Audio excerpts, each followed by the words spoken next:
Sırada bir-biri ilə qonşu olan iki rəfiqənin əməllərini təqdim edəcəm. Əfsanə ilə Samirə mağazalara gələn qadınların əl çantalarını uğurlamaqda təqsirli bilinərək saxlanılıblar. Hələlik onların 8 çantaya sahib çıxdıqları məlumdur. Daha ətraflı Ruslanın materialında.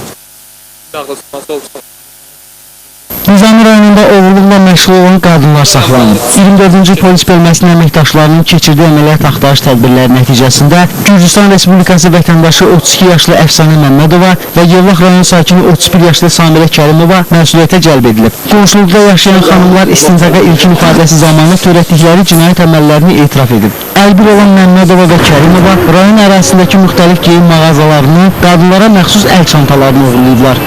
Samirə ilə gəlmişik Basman bazarına. Samirə satıcının başına qatı paltar geyinib.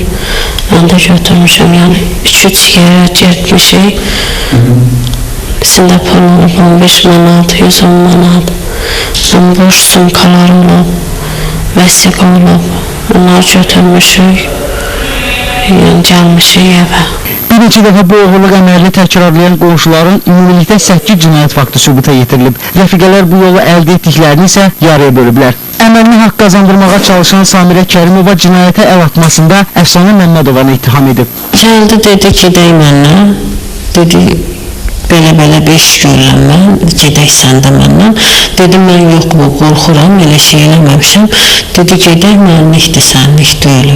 Sən elə bölümlə gedərsən, yoldaşdır, qalan şey mənlikdir. Yəni, gedirdim, götürürdü özü. Faktla bağlı saxlanılan hər iki şəxs barəsində Nizami rayon polis idarəsinin istintaq şöbəsində cinayət işi başlanılıb. Onların bu kimi əməllərinin sayının artacağı isə istisna edilmir.